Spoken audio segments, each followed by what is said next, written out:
Bagian lantai 3 dan lantai 4 rumah di Jalan Budi Mulya, Pademangan, Jakarta Utara ini tiba-tiba roboh.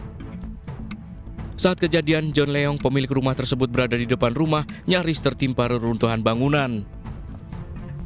Peristiwa terjadi saat sedang hujan membuat warga panik berlarian keluar rumah untuk menyelamatkan diri. Langsung jatuh, tiba-tiba aja gitu, beluk gitu. Bunyinya kencang, Bu? Kencang, kan gitu. debunya, jadi gelap. Listrik aja ini sempet bereket gitu, kayak kembang api nih listriknya. Panik, Bu, waktu itu Panik lah, kejadian? semua orang pada teriak. Iya. Ya Allahu Akbar gitu. gitu. Kiranya ada gempa gitu. Meski berbahaya, John Leong dan Romlah istrinya menolak mengungsi dari rumah mereka. Nggak apa-apa. Nggak apa-apa. Bapak nggak takut, Pak? Nanti roboh, Nggak Pak? apa-apa. Nggak takut? Enggak. Oh. Pak, ini soalnya kan gelap nih, ini kan listriknya dimatiin kan sementara nih. Nggak apa-apa. Oh, nggak apa-apa. Nggak apa-apa. Ya pasti mau berbahaya, tadi kan terbang. Takut kena kabel listrik. Putusin nggak apa-apa. Nggak apa-apa. Nggak apa-apa. Nggak mengungsi dulu ke tempat anaknya. Demi Allah. Udah aja, udah ganti. Namun khawatir warga tertimpa material bangunan, akses jalan di depan rumah tersebut ditutup sementara. Karena tidak ada izin mendirikan bangunan atau IMB, warga berharap Pemkot membongkar rumah tersebut. Sebenarnya bangunan lama ya, karena si yang punya rumah itu membangunnya nyicil, punya duit 100-200 dicicil sama dia, akhirnya ini konstruksi nggak jadi-jadi gitu, tapi tetap naik. Kita sebagai ketua RT dan masyarakat memang meminta kepada pihak pemerintah untuk rumah ini dibongkar, karena memang pertama tidak ada izin mendirikan bangunan, ya, yang kedua ini sudah membahayakan untuk keselamatan orang lain. Itu aja, Pak. Dari Jakarta, Sofyan Firdaus, iNews melaporkan. Pemirsa, kebakaran kembali terjadi di permukiman padat Tambora, Jakarta Barat. Akibatnya puluhan rumah warga ludes terbakar. Kebakaran besar di pemukiman padat penduduk di kawasan Tambora kembali terjadi Sabtu siang. Kebakaran melanda di kawasan Jalan Gerindo, Duri Selatan, Tambora, Jakarta Barat, melahap puluhan rumah. Besarnya kobaran api sempat membuat warga panik. Akibatnya sejumlah barang milik warga banyak yang tak bisa diselamatkan.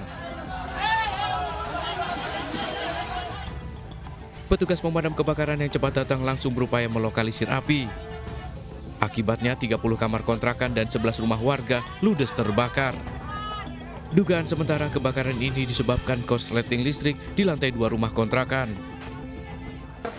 Ini hanya sebuah kontrakan saja yang terdiri dari sekitar 60 sampai 70 pintu. Kakak. Tapi yang terisi sekitar 30 kepala keluarga. Dampak dari kebakaran kontrakan ini mengakibatkan kepada lingkungan sekitar juga sekitar 3 atau 4 rumah warga yang terbakar dan yang rusak sekitar 9 atau 10. Gitu.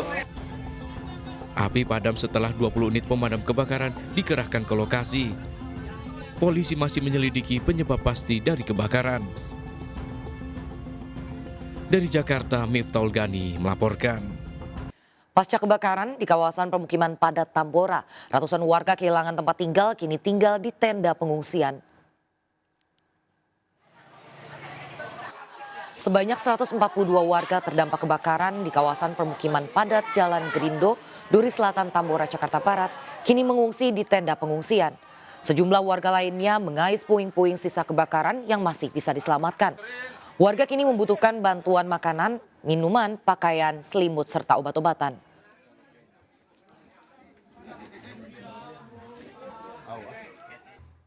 Tak kuat melewati tanjakan, truk box bermuatan makanan ringan menabrak rumah warga dan pengendara motor di Semarang, Jawa Tengah. Truk diduga mengalami remblong. Truk yang dikemudikan oleh Samsudin terguling dan menghantam rumah warga di Jalan Sirindito, Selatan Simongan, Semarang. Berawal saat truk tidak kuat melewati tanjakan dan mundur tak terkendali hingga menabrak 2 pengendara motor yang ada di belakang truk. Menghindari banyak korban, sopir truk membanting setir hingga menabrak rumah warga dan terguling. 2 pengendara motor luka parah dilarikan ke rumah sakit. Kasus kecelakaan ini ditangani Satlantas Polrestabes Semarang.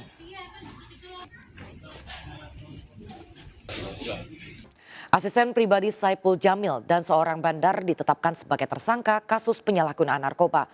Sementara Saipul Jamil masih menunggu hasil pemeriksaan rambutnya. Saat penangkapan di Daan Mogot, Jakarta Barat, Saipul Jamil sempat histeris karena menduga jadi korban begal.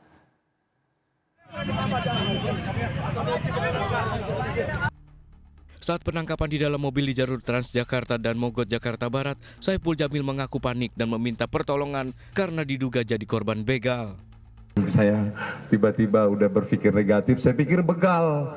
Makanya saya teriak-teriak, begal, tolong ini Saipul Jamil. Sampai teriak begitu, meyakinkan masyarakat bahwa saya benar-benar dalam keadaan lagi minta tolong gitu. Itu aja sih mungkin salah satu alasan saya kenapa saya terus melaju, karena saya lagi mau cari kantor polisi. Saking takutnya. Saipul tak menyangka jika Stephen, asisten pribadinya, baru selesai melakukan transaksi narkoba. Pokoknya saya nggak tahu kalau si asisten saya ini terlibat narkoba, nggak tahu. Sementara Stephen dan Rifandi, sang bandar, telah ditetapkan polisi sebagai tersangka penyalahgunaan narkotika jenis sabu. Hasil tes urin keduanya pun positif. Kapolres Metro Jakarta Barat mengatakan polisi membuntuti Stephen sejak ada informasi Stephen bertransaksi sabu dengan Rifandi di Cengkareng, Jakarta Barat. Namun saat pengejaran, tersangka Stephen sempat beberapa kali melarikan diri dan membuang barang bukti sabu ke taman di bahu jalan. Karena dalam situasi lalu lintas di seputaran Jalan Daan Mogot memang pada jam tersebut cukup padat, mungkin pelaku berupaya untuk mencari jalur cepat dengan masuk ke jalur busway Tamburan, tepatnya di halte busway Grogol. Itu ada pemberhentian busway, sehingga ketika pelaku dan mobilnya masuk ke jalur busway terhenti di situ. Kemudian petugas meminta kepada pengemudi busway untuk menahan kendaraannya untuk tidak melaju dan berhasil diamankan di situ. Polisi menyita 2 paket sabu seberat 0,46 gram, alat hisap sabu, 4 handphone dan 1 mobil serta 2 motor. Kedua tersangka kini ditahan di Polsek Tambora, terancam hukuman 12 tahun penjara. Sementara Saipul Jamil masih berada di Polsek Tambora menunggu hasil pemeriksaan rambutnya oleh tim Bitdokes Polda Metro Jaya. Dari Jakarta, Miftol Gani melaporkan. Pemirsa, hujan yang mengguyur Tangerang Selatan, Banten membuat ratusan rumah di 3 kecamatan terendam banjir hingga setinggi 1 meter. Petugas dari BPBD pun hingga minggu dini tadi terus mengevakuasi warga ke tempat yang lebih tinggi. Ada yang mau ke depan nggak?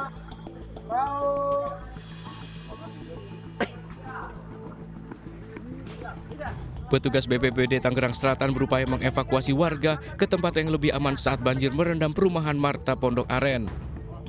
Ratusan rumah terendam banjir setinggi 1 meter akibat meluapnya Kali Angke saat hujan deras.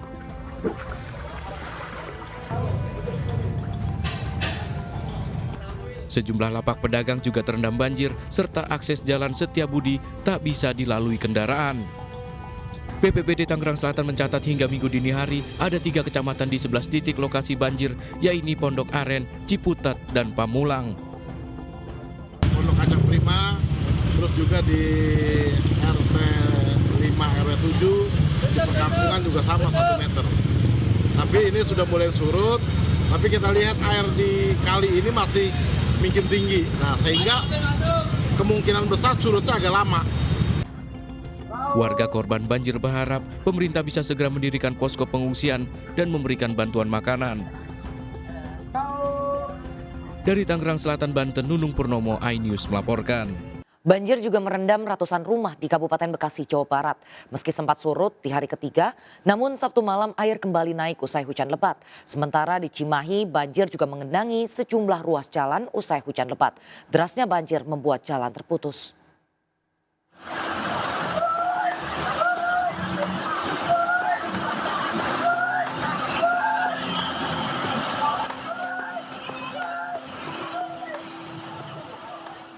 Inilah banjir yang merendam Jalan Cigugur Tengah Kota Cimahi pada Sabtu sore. Banjir terjadi usai hujan deras serta meluapnya air sungai Cigugur hingga menyebabkan air mengalir deras ke jalan. Akibat banjir ini, akses Jalan Cigugur dan Jalan Cipangeran terputus, tidak bisa dilintasi. Sejumlah pengendara motor yang nekat menerobos mengalami mogok mesin. Ini kenapa Kang meluap dari sungai atau gimana? Sungai di sebelah sana. Meluap berarti Ya, airnya? meluap. Itu lubang-lubang itu yang masuk di sini. Biasanya surutnya berapa lama nih Kang? Ya kalau berjalan 1 jam 2 jam lah. 2 jam. Itu kalau Banjir disertai arus deras kerap terjadi usai hujan lebat melanda. Sementara di Kabupaten Bekasi, ratusan rumah di Kampung Kaleng Drowak, Karangsari, Cikarang Timur dini hari tadi kembali terendam banjir. Meski sempat surut, air kembali naik usai hujan lebat yang diperparah meluapnya aliran kali hingga ketinggian mencapai 1 meter. Akibatnya aktivitas dan akses jalan warga terputus. Banjir ini juga menyebabkan 220 kepala keluarga terdampak dan kini mengungsi. Ya kondisinya ya mengkhawatirkan lah, karena kan yang tadinya kita sudah selesai rapi-rapi, sekarang air naik lagi. Ini sudah mau hampir yang ketiga malam ini. Ini udah masuk ke malam yang ketiga ya Pak? Malam ketiga. Warga berharap pemerintah bisa segera mendirikan tenda darurat. Dari Kabupaten Bekasi dan Cimahi, Jawa Barat, Yono Wahyu, Ahmad Zauhari, iNews melaporkan. Kampanye paslon Capres-Cawapres di berbagai daerah tak hanya digelar dalam suasana formal. Calon Wakil Presiden nomor urut 2 Gibran Rakabuming Raka bermain futsal sarung bersama warga di tengah rangkaian kampanye di Cirebon, Jawa Barat.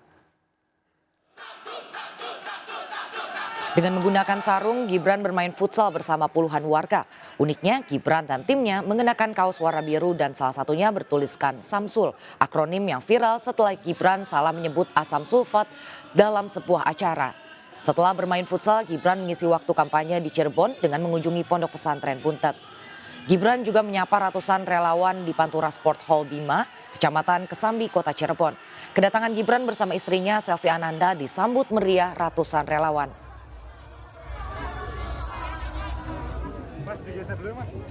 Sementara itu, Cawapres nomor urut 1 Muhaimin Iskandar belusukan ke Pasar Legi di Kota Jombang, Jawa Timur. Kedatangan Muhaimin bersama salah satu TikToker ternama disambut meriah. Muhaimin selanjutnya memborong sejumlah dagangan seperti sate ayam yang kemudian dibagikan ke warga. Warga pun rela berdesakan saat berebut sate ayam gratis dari Muhaimin. Beberapa kali tim kampanye paslon nomor urut 1 sempat kewalahan untuk menertibkan banyaknya warga yang berdesakan.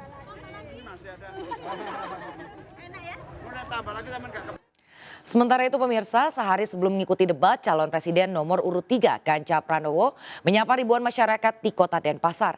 Meski tak bisa hadir langsung, Ganjar tetap menyapa para pendukungnya melalui video call.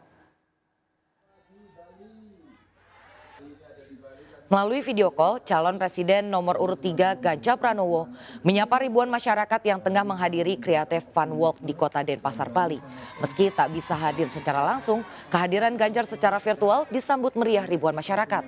Selain Fun Walk, acara yang digelar oleh PDIP Bali ini juga diisi dengan deklarasi dukungan pemenangan Ganjar Mahfud. Selain relawan dan pengurus PDIP, acara kegiatan ini turut dihadiri pengurus parpol koalisi seperti Perindo, Hanura, dan P3. Di Denpasar, Bali, PDIP menargetkan pasangan Ganjar Mahfud meraih kemenangan hingga 72%. Sementara itu pemirsa, calon wakil presiden nomor urut 3 Mahfud MD dan penasihat TPN Ganjar Mahfud Yeni Wahid menghadiri haul Gus Dur di Tebu Ireng, Jombang, Jawa Timur tadi malam. Di hadapan ribuan warga yang hadir, Mahfud menegaskan pentingnya meneladani toleransi dan kesetaraan yang dulu diperjuangkan oleh Gus Dur. Acara haul juga diisi dengan doa bersama ribuan warga. Dalam kesempatan ini, Putri Gus Dur Yeni Wahid juga menyampaikan pentingnya masyarakat memilih sosok pemimpin yang teladan dan tidak memanfaatkan kekuasaan untuk kepentingan pribadi maupun keluarga. Pemirsa, 3 calon presiden 2024 siap beradu gagasan isu pertahanan, keamanan, geopolitik, dan luar negeri dalam debat ketiga nanti malam. Debat ketiga akan digelar di Istora Senayan, Jakarta, digelar mulai pukul 7 malam. Dan kita sudah bergabung bersama Salam Rahmat dari Istora Senayan, Jakarta. Selamat siang, Salam. Sejauh ini bagaimana persiapan untuk debat nanti malam? Ya, baik, selamat siang Raisa dan juga pemirsa. Hingga saat ini berbagai persiapan ini sejatinya masih terus dilakukan jelang nantinya pada pukul 7 malam hari nanti debat calon presiden ini akan digelar di Istora Senayan, Jakarta. Di mana nantinya seluruh kandidat dari pasangan calon presiden ini akan menyampaikan gagasan berupa visi, misi, dan juga program kerjanya jika nantinya terpilih menjadi presiden dan juga wakil presiden periode 2024 hingga 2029. Adapun yang berbeda dalam debat Pilpres kali ini adalah memang disediakannya podium begitu bagi calon presiden, namun calon presiden ini tidak diperkenankan untuk keluar dari podiumnya jika nantinya sudah melakukan gagasan yang akan disampaikan nantinya. Dan juga nantinya calon presiden juga memang tidak diperbolehkan untuk menggunakan bahasa istilah singkatan ataupun juga istilah asing ketika menyampaikan gagasannya. Dan juga yang ketiga ini memang ada perbedaan di mana untuk mikrofonnya sendiri ini memang dibatasi menjadi hanya satu mikrofon saja. Jika dibandingkan dengan debat Pilpres sebelumnya ini memang ada 3 mikrofon yang dipasang untuk calon wakil presiden ketika menyampaikan isi gagasannya pada debat sebelumnya. Di mana dapat kami informasikan juga bahwa tema yang nantinya akan dibahas ketika debat Pilpres adalah terkait dengan pertahanan, keamanan, geopolitik, globalisasi, hubungan internasional dan juga politik luar negeri. Adapun dengan formatnya ini memang tidak jauh berbeda dengan debat sebelumnya, di mana nantinya akan terbagi menjadi ke dalam 6 segmen, di mana untuk segmen 2, 3, 4, dan 5 ini adalah terkait dengan pendalaman, terkait dengan visi, misi, dan juga program kerja dari calon presiden nantinya. Di mana dapat kami informasikan juga bahwa nantinya pada pukul 1 atau 2 siang hari nanti, sterilisasi ini akan dilakukan baik di dalam ataupun di luar dari gedung Istora Senayan, Jakarta untuk melakukan penyisiran begitu baik dari aparat kepolisian maupun juga gabungan untuk menciptakan rasa keamanan selama nantinya debat akan berlangsung. Sementara untuk rekayasa arus lalu lintas ini nantinya akan diberlakukan secara situasional jika nantinya mulai terlihat adanya ketersendatan arus lalu lintas di kawasan sekitaran Gelora Bung Karno, Jakarta. Raisa. Baik, terima kasih Salam melaporkan langsung dari Istora Senayan, Jakarta. Selamat bertugas kembali. Adu gagasan 3 calon presiden nanti malam tentu ditunggu masyarakat. Terlebih tema yang dibahas tak kalah penting dan menarik yaitu soal pertahanan, keamanan, hubungan internasional dan geopolitik. Lalu bagaimana masyarakat memandang debat calon presiden nanti malam? Berikut suara masyarakat.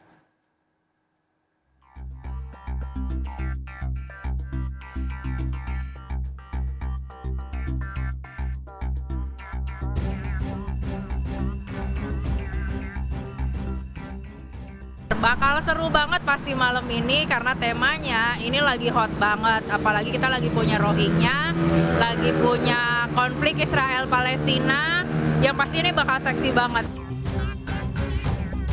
Pasti bakal seru karena pertahanan dan keamanan ini kan menjadi satu isu bukan hanya di tingkat domestik tapi juga di internasional. Bagaimana kebijakan-kebijakan yang nantinya selain menguntungkan dalam negeri, domestik kita, tapi juga bisa memberikan kontribusi terhadap perdamaian dunia. Seru banget sih, pasti lebih seru dibanding yang debat Wapres ya.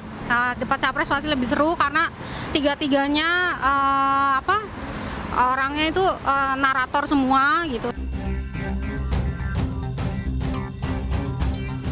Tapi tidak menutup kemungkinan juga untuk pihak-pihak lainnya seperti Pak Ganjar, kemudian Pak Anies itu untuk mengungguli Pak Prabowo karena kan itu sebetulnya topik umum, topik yang harus dikuasai oleh pemimpin kita nantinya. Mungkin bakal seru banget karena konflik di luar negeri juga lagi banyak dan setiap calon ini kan punya pendapat dan opininya masing-masing, jadi pasti bakal lebih heboh daripada yang kemarin. Pemirsa, 3 calon presiden malam nanti kembali akan beradu gagasan dan program unggulan dalam debat ketiga. Lalu apa saja materi yang akan dibahas dan apa saja gagasan besar dari ketiga capres ini? Mari kita bahas.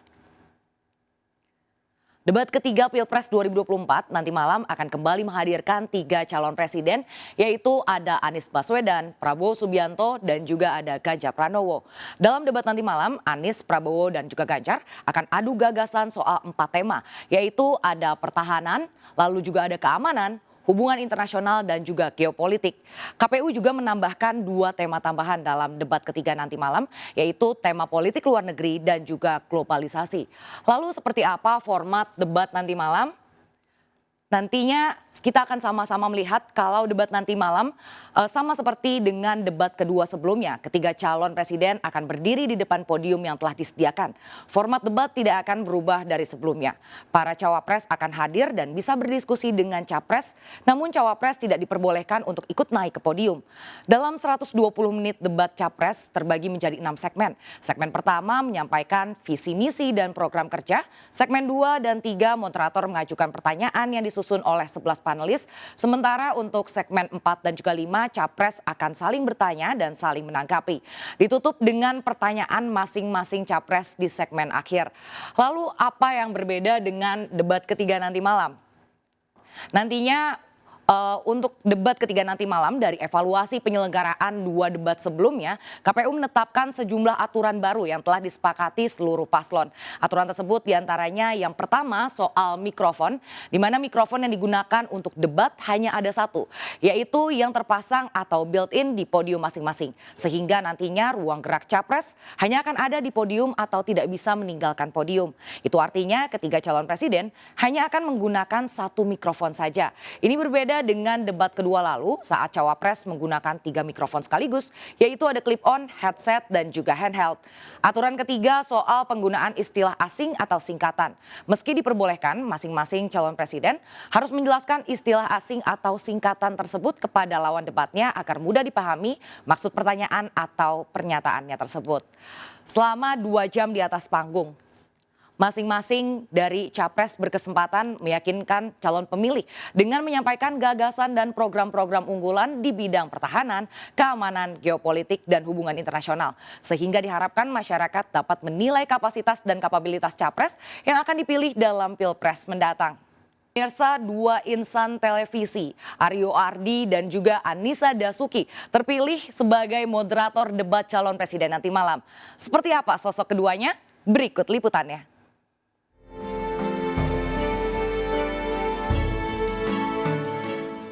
Debat ketiga calon presiden 2024, acara adu gagasan para capres akan digelar nanti malam di Istora Gelora Bung Karno, Senayan, Jakarta. Debat kali ini dengan tema pertahanan, keamanan, hubungan internasional, dan geopolitik.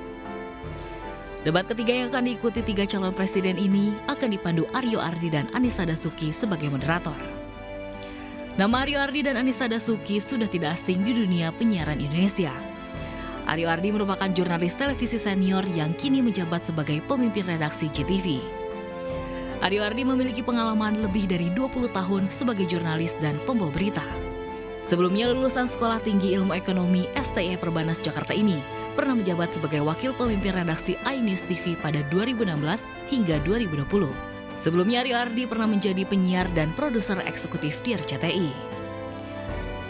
Sementara Anissa Dasuki memulai karirnya di dunia jurnalistik sejak 2009. Karir lulusan Universitas Katolik Parahyangan Bandung ini cemerlang. Anissa pernah melakukan wawancara eksklusif dengan Perdana Menteri Malaysia Mahathir Mohamad tahun 2019. Dalam kegiatan pemilu, Anissa Dasuki bukan sosok baru. Presenter iNews TV ini bahkan pernah menjadi moderator debat capres pada Pilpres 2019, serta menjadi moderator sejumlah debat pemilihan kepala daerah atau pilkada. Tim Liputan iNews melaporkan. Pemirsa, truk yang mengangkut ratusan ekor anjing dihentikan polisi di pintu tol Kalikangkung, Semarang, Jawa Tengah. Ratusan anjing ini ternyata dibawa dari Subang ke Solo untuk dijagal, dagingnya dijual Rp40.000 per kilogram.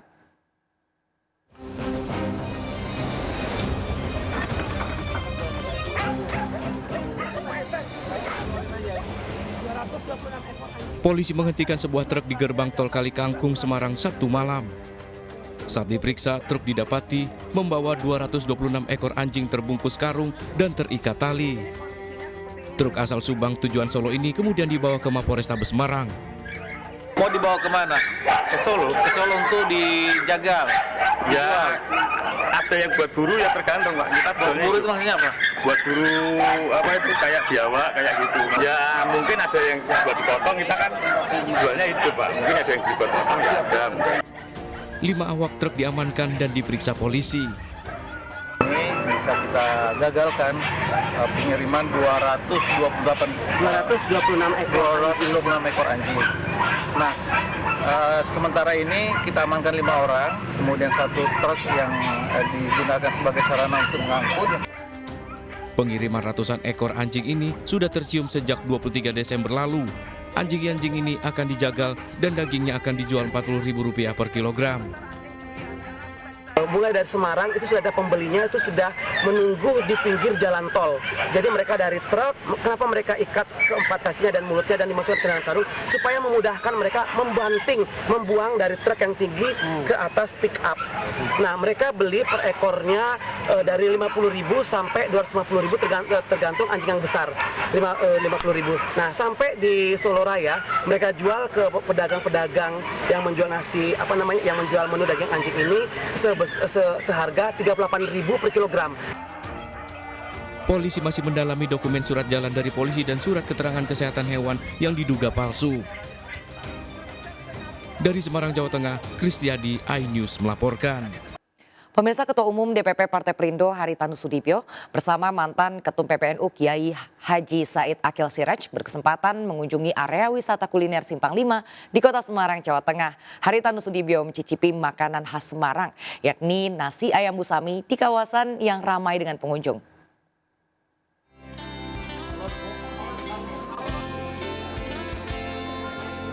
Bagi warga Semarang pasti sudah tidak asing lagi dengan kuliner nasi ayam. Ya, ini adalah nasi ayam busami yang berlokasi di salah satu pojok kaki 5 di Simpang 5. Selain memiliki cita rasa lezat dan harganya yang murah, makanan khas kota The Port of Java ini selalu dipadati pengunjung dan wisatawan lokal hingga rela antri. Ketua Umum DPP Partai Perindo Haritanu Sudibyo dan Ketua Umum PBNU periode 2010-2015 dan 2015-2020 Kiai Haji Said Akil Siraj beserta rombongan juga menyempatkan berkunjung dan menikmati langsung nasi ayam ini. Saya makan nasi ayam, kalau di Jakarta, di Surabaya nasi liwet, mungkin di Solo nasi liwet juga. Murahnya luar biasa. Luar biasa, dapat ayamnya 2 ayam kampung, 2 potong, ada telurnya separuh dan nasinya, terus ada banyak lagi sayurnya tadi, hanya Rp20.000. Luar biasa, makanya laris sekali di sini. Pak Kiai Said tidak salah ngajak ke sini. Enak, rasa enak, banyaknya pas, dan murahnya luar biasa. Jadi harus dipromosikan Simpang 5 Semarang.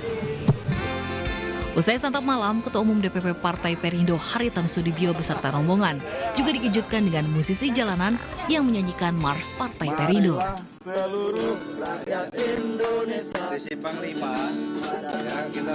Mars Partai berlambang Raja Wali mengembangkan sayap ciptaan Liliana Tan Sudibyo ini sudah banyak dikenal masyarakat luas di seluruh Indonesia. Dari Semarang, Jawa Tengah, Rikonaldo, iNews melaporkan. Untuk mendekatkan diri dengan generasi muda serta mengikuti perkembangan zaman, Kementerian Agama memperingati Hari Cadinya tahun ini dengan cara berbeda. Kali ini Kementerian Agama menggelar peringatan yang dikenal dengan Hari Amal Bakti ke-78 dengan menggelar Devotion Experience atau DevX dengan nuansa pop culture dan juga menampilkan digitalisasi. Untuk pertama kalinya Kementerian Agama menggelar Devotion Experience atau DevX sebagai rangkaian hari jadi Kemenak yang juga dikenal sebagai Hari Amal Bakti ke-74 Kemenak di Hall B Jakarta Convention Center mulai 5 hingga 7 Januari 2024. Gelaran DevX dikemas dalam nuansa pop culture serta menampilkan nuansa digital dan teknologi di setiap stand dan tiap direktorat di Kemenak dan lembaga mitra Kemenak. Sejumlah kegiatan menarik dari berbagai agama ada di DevX, di antaranya pengunjung bisa belajar membaca sloka atau menulis Jawa kuno di stand Ditjen Bimas Hindu dan sesi pemutaran film Unrating Muara Jambi di stand Ditjen Bimas Buddha. Ketua Panitia DevX Ahmad Zainuddin Hamdi menyatakan DevX didesain untuk memenuhi selera generasi muda sehingga acara dikemas dengan nuansa pop culture. Gelaran DevX ini juga ingin memfasilitasi anak-anak muda untuk bisa lebih dekat dengan religi dan menunjukkan bahwa Kementerian Agama telah mengikuti perkembangan zaman. Maka DevX ini formatnya kita buat seperti pop culture yang lebih menjangkau kepada generasi saat ini yang adaptif terhadap perubahan, yang all are digitalized kayak gitu. Menteri Agama Yakut Koli Komas menyambut positif gelaran DevX ini. Menurut Yakut, ini merupakan salah satu cara menyiapkan generasi muda untuk Indonesia Emas 2045.